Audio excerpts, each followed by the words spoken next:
Africaines, Africains, Nigériennes, Nigériens, amis européens, américains, asiatiques, amis de toutes les îles de la planète. Je vous confie à nouveau ce programme que je vous invite à partager massivement sur vos différentes plateformes.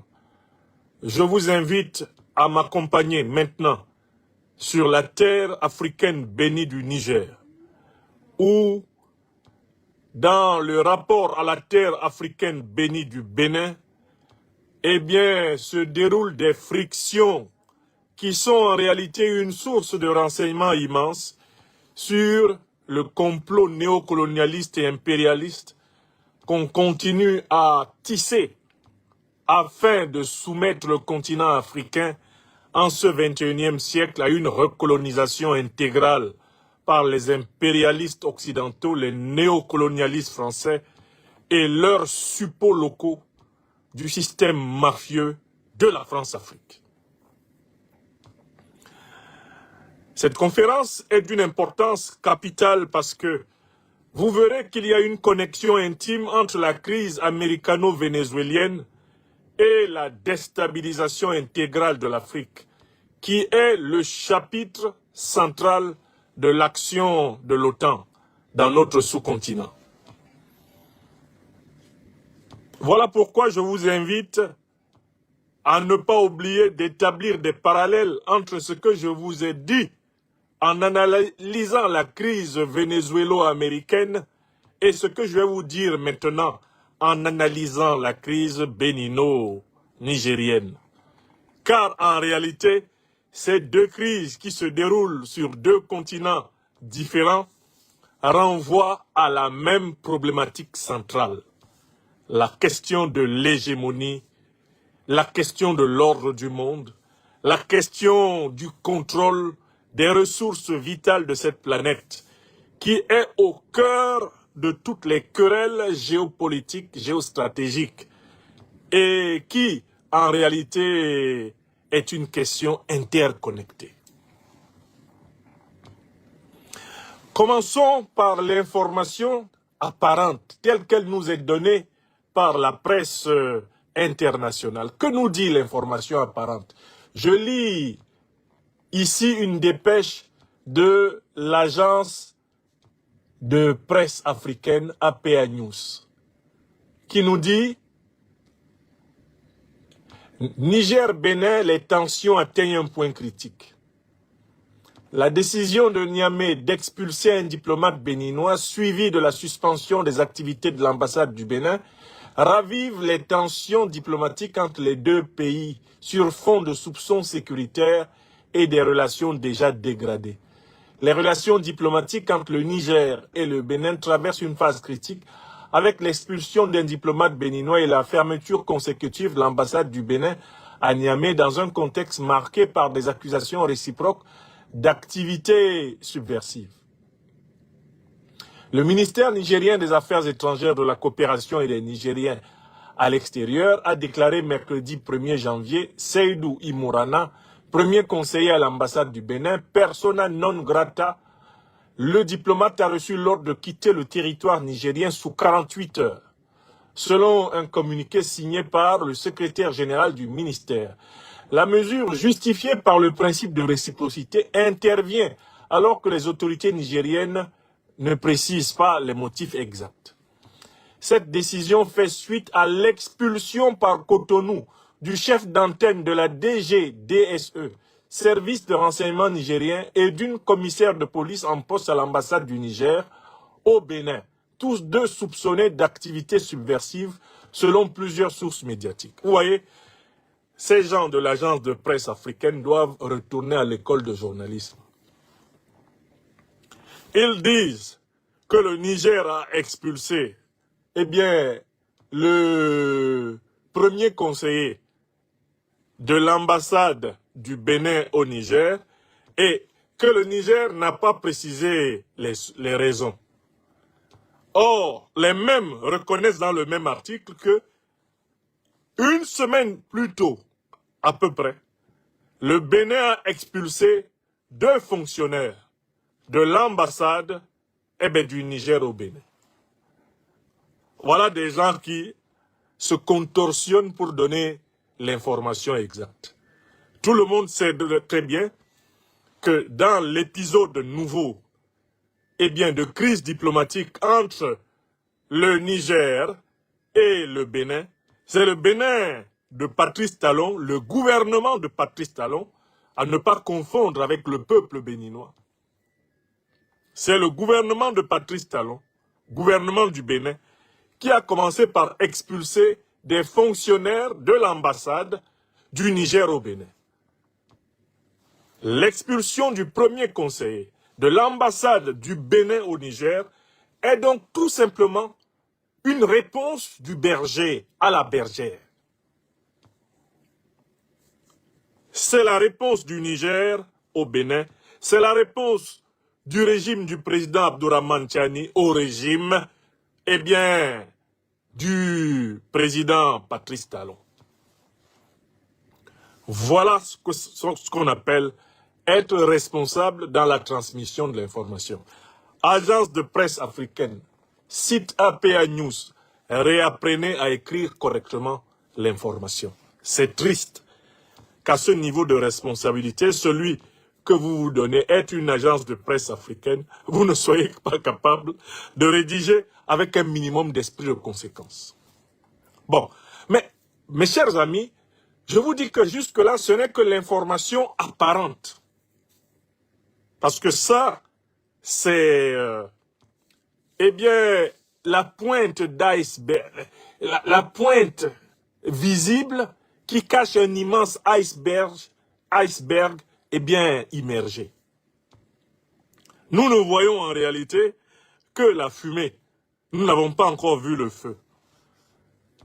Quel est le problème qui se pose entre la République du Niger et la République du Bénin aujourd'hui? Quand on est honnête, on doit toujours, conformément au proverbe africain, ne pas juger à la chute d'une personne par l'endroit où elle est tombée, mais d'abord par l'endroit où elle a trébuché, où elle a glissé. Dans ma langue, le Bassa Bantou du Cameroun, on dit Bale Mouranko ou Benge Bandoui Homa Mourankwel, Benge Homa Mouransendi.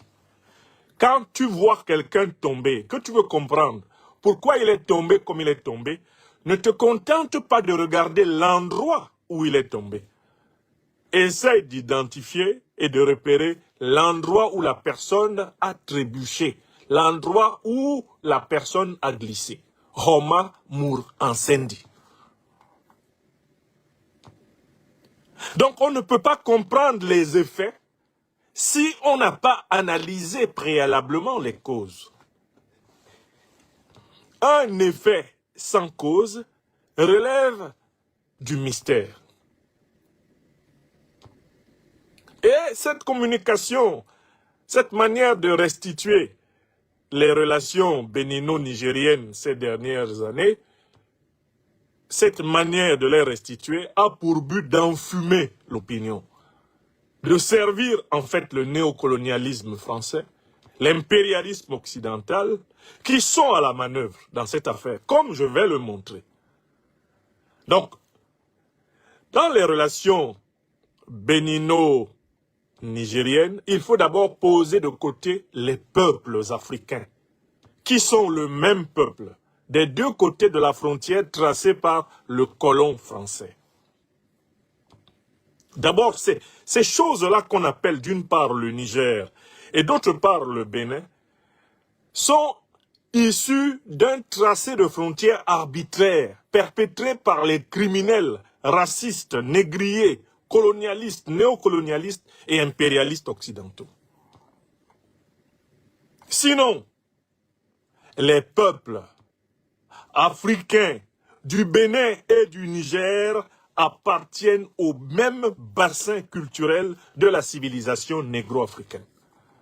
Donc, dans ce propos, commençons par poser d'abord de côté les peuples africains, qui sont des deux côtés de cette aberration appelée frontière, et qui est une balafre infligée au peuple africain par les grands criminels négriers occidentaux, les grands criminels colonialistes occidentaux, les grands criminels impérialistes occidentaux, les grands criminels impérialistes et terroristes occidentaux. N'oublions pas de regarder chaque jour les frontières qui ont été tracées à l'intérieur de notre Afrique comme étant des blessures vivantes, des cicatrices ouvertes, des aberrations. Et en attendant de les lever, dans le cadre d'un processus d'intégration et de création de la fédération, de l'unité africaine, apprenons à les regarder toujours de manière relative et à ne jamais opposer dans nos analyses les peuples. Car en opposant dans nos analyses les peuples africains, nous aboutissons exactement à la légitimation du principe du diviser pour mieux régner qui présida au tracé arbitraire de ces frontières incongrues. Bon.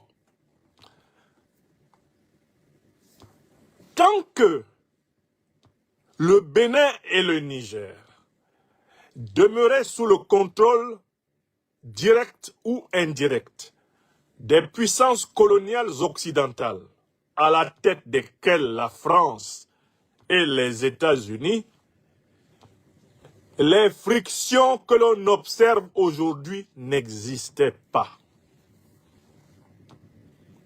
Tout commence dans la séquence historique que nous analysons maintenant, le 26 juillet 2023, lorsque l'ancien chef de la garde présidentielle de la République du Niger, sous le pouvoir du vassal Mohamed Bazoum, le juntard de Niamey qui a fait boum, l'ancien chef donc de la garde présidentielle du Niger, l'alors général de brigade Abdourahmane Tiani et ses compagnons, c'est-à-dire la totalité des chefs des principales unités des forces armées nigériennes, les fans que je salue, prennent la responsabilité de renverser le vassal, le valet, parachuté par une élection frauduleuse, truquée, un bourrage dur, une manipulation france-africaine, dans laquelle l'ancien président nigérien Mahamadou Issoufou aura joué un rôle décisif, puisque la fameuse élection présidentielle qui a permis à Mahamadou Issoufou d'arriver au pouvoir a été organisée sur la base du principe d'exclusion de tous les candidats de l'opposition, en capacité de concurrencer le candidat de l'ancien parti au pouvoir. On n'oublie jamais comment ça a commencé. Un président illégitime, un président abusant de la légalité constitutionnelle, un président imposé par le néocolonialisme français et celui qui était alors son relais, Mahamadou Issoufou. Souffrant d'une crise d'illégitimité populaire, souffrant d'une légalité artificielle, comme la plupart des tyrans issus du néocolonialisme français sur le continent africain, Mohamed Bazoum a une présidence hostile aux intérêts stratégiques de son propre pays. Une présidence hostile à la lutte antiterroriste souveraine menée par le Mali et le Burkina Faso. Il a une présidence scandaleuse puisqu'il ose afficher publiquement sa préférence pour des relations amicales avec les groupes terroristes qu'il présente comme ses alliés et qu'il vante comme étant supérieur à son armée nationale et dont il exige la libération plusieurs fois des plus grands assassins des forces armées nigériennes. Fait caractéristique d'une véritable haute trahison pour un chef d'État, fut-il légal en apparence et illégitime en réalité. Le coup d'État et la révolution du CNSP du Niger le 26 juillet 2023, sont une réponse à 3 aspirations fondamentales. D'abord, c'est une réponse des forces armées nigériennes au prétendu chef suprême de ces forces armées qui s'est avéré un traître à la nation et qui en réalité les livrait de jour en jour, de semaine en semaine, de mois en mois et d'année en année au massacre des groupes terroristes qui étaient ses amis, comme il l'a publiquement dit. Donc l'armée a lavé l'affront qui lui a été fait par Bazoum, de la mépriser en prisant les terroristes. Deuxième aspiration fondamentale, et celle-là épouse entièrement le peuple nigérien dans son écrasante majorité.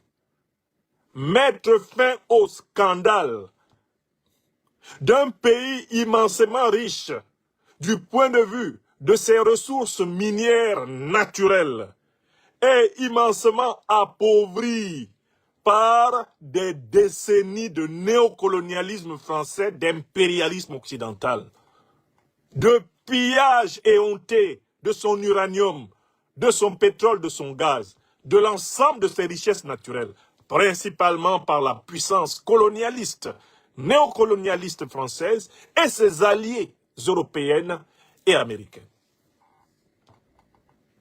Cette aspiration, elle est portée par l'écrasante majorité du peuple nigérien.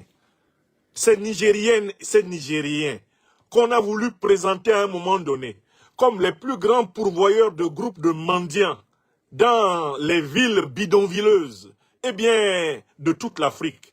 Ces Nigériens et ces Nigériennes qui, en réalité, sont des Nigérois et des Nigériennes, aspiraient depuis très longtemps à assumer ce que Dieu leur a donné.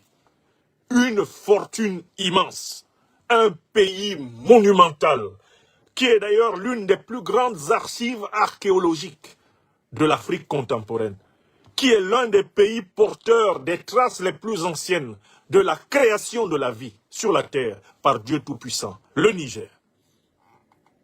Ce peuple-là, depuis très longtemps, porte en lui comme une grossesse non accouchée le désir de vivre de ce que Dieu lui a donné, car Dieu lui a tout donné.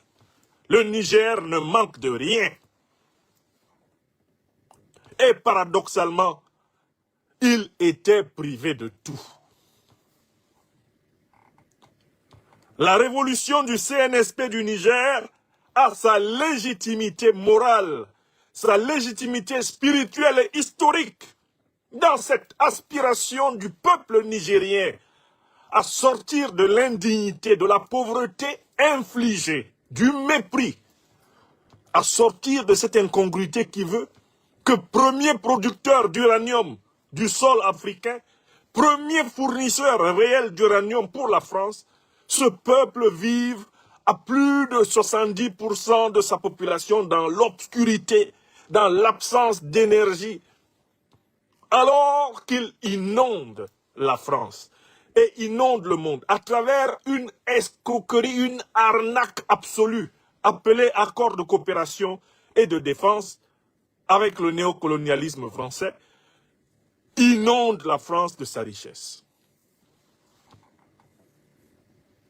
La troisième raison qui est au fondement de la révolution, eh bien, nigérienne, c'est que cette révolution s'inscrit dans l'aspiration la plus large du peuple africain dans son entier.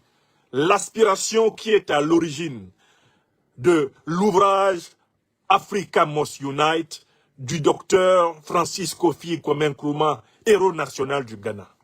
L'aspiration qui porta le combat de Patrice Emery Lumumba au Congo-Kinshasa.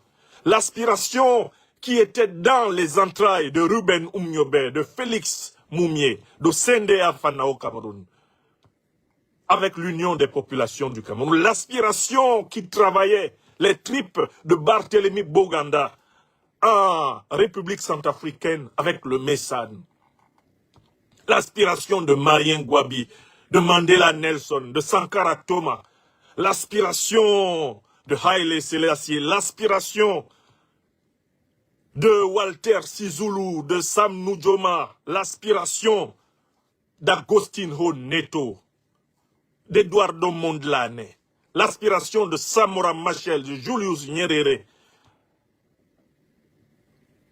l'aspiration de Jomo Kenyatta.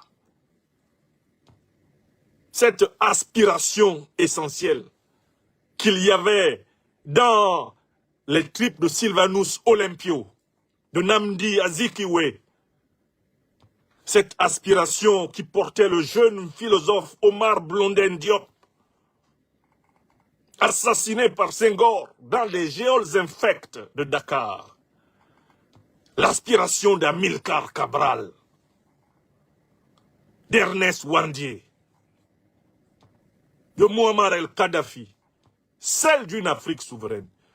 Cette aspiration qui s'était précisément exprimée avec intensité au Mali, à travers la révolution du Mali Koura portée alors par celui qui était le colonel Assimi Goïta. Cette aspiration qui s'était exprimée en 2022 dans la révolution du 30 septembre par le capitaine Sankara II, Ibrahim Traoré. Cette aspiration qui est la plus grande idée du peuple africain, l'aspiration panafricaine, est l'un des trois souffles qui ont nourri la révolution nigérienne du 26 juillet 2023. Et voilà où le CNSP, en action aujourd'hui au Niger, améliorant au quotidien la condition de vie des Nigériens, à travers des actions concrètes et incontestables, en faveur de l'accès aux soins hospitaliers, en faveur de la réduction du coût de la vie, des actions incontestables en faveur des investissements publics, en faveur du renforcement de l'outil de défense et de sécurité, en faveur du renforcement de l'intégration africaine dans le cadre de la Confédération des États du Sahel. C'est tout cela qui fait la légitimité, l'admirabilité, l'excellence et la reconnaissance internationale du Conseil national de la sauvegarde de la patrie nigérienne. Or, cette révolution portée par le président Abdourahmane Tiani et ses compagnons du CNSP et soulevant les cœurs de la majorité écrasante des Nigériens, entrait de facto en conflit avec l'aspiration néocolonialiste de la France, impérialiste de l'Occident, de continuer à se servir de l'Afrique comme une zone de pillage éhontée de matières premières stratégiques ad vitam aeternam. Par cette aspiration, le général Abdourahmane Tiani et ses compagnons se retrouvaient nez à nez avec le néocolonialisme français, l'impérialisme occidental et leurs représentants locaux. Voilà comment, de facto, l'organisation politique, sous le contrôle du néocolonialisme français et de l'impérialisme occidental dans la sous-région, était immédiatement, ipso facto, illico presto, instrumentalisée pour attaquer la révolution nigérienne. Cette organisation infecte, porteuse de chaos, s'appelle la CEDEAO. Vous la connaissez et vous savez ce que la CEDEAO a fait. Sous les ordres explicites et publics du néocolonialisme français, la CEDEAO fut appelée à attaquer ouvertement le Niger, à lui mener une guerre comparable à celle que Donald Trump mène aujourd'hui même contre le Venezuela. une guerre d'agression, une guerre néocolonialiste et impérialiste fut ordonnée par les dirigeants français actuels aux dirigeants de la CEDEAO. Et parmi ces dirigeants de la CEDEAO, se dressant sur ses maigres jarrets, un certain Patrice Talon, qui sera talonné jusqu'à son étalement, se dressa face au Niger. Il participa avec un enthousiasme démesuré, scandaleux, un enthousiasme criminel à tous les préparatifs qui, sous l'égide de la France, avec l'approbation américaine, l'approbation européenne, eh bien, se tenaient notamment au Nigeria, sous l'hypocrite, le perfide Adebola Tinubu, avec la participation du plus vilain serviteur du néocolonialisme français dans la sous-région africaine, Alassane Dramane Ouattara, le satrape reptilien venu de Sendou pour troubler la paix des Ivoiriens et ayant renié notre belle terre burkinabé de Sendou pour troubler la Côte d'Ivoire. Et croit-il troubler l'Afrique avant d'être bientôt dégagé? Participer à cette curée, tout naturellement, Macky Sall, en fin de vie au pouvoir au Sénégal. Participer à cette curée, un certain généralon, Oumaro Sissoko Embalo, alias Guterres Madi, auteur d'un piteux auto-coup d'État, protégé par la CEDEAO, le néocolonialisme et l'impérialisme occidentaux. Sous nos yeux. Participer à cette curée, l'ancien président ghanéen, Nana Akufo-Addo, l'homme qui était allé vendre, espérait-il, ses frères du Burkina Faso en échange d'une pitance du FMI et de la Banque mondiale pour sauver le Ghana de la banqueroute. Participer activement donc à cette ignominie, Patrice Talon, qui se porta aux avant-gardes de ceux qui voulaient entrer avec des armes au Niger pour imposer leur lecture de l'histoire du Niger au peuple souverain du Niger. Ô Africaine, ô Africain, ô peuple béninois, peuple frère, peuple mien, ô peuple nigérien, peuple frère, peuple mien, que nul ne parle du conflit bénino-nigérien sans souligner que l'agression est partie du gouvernement actuel du Bénin. Que tu sois béninois, que tu sois nigérienne, cela est vrai. Et cela n'a rien à voir avec ta nationalité. Cela est vrai parce que c'est vrai. Voilà les faits historiques. Tout véritable père de famille qui serait confronté à un conflit entre ses enfants doit chercher à savoir qui a commencé. C'est toujours très facile de punir l'enfant qui a réagi.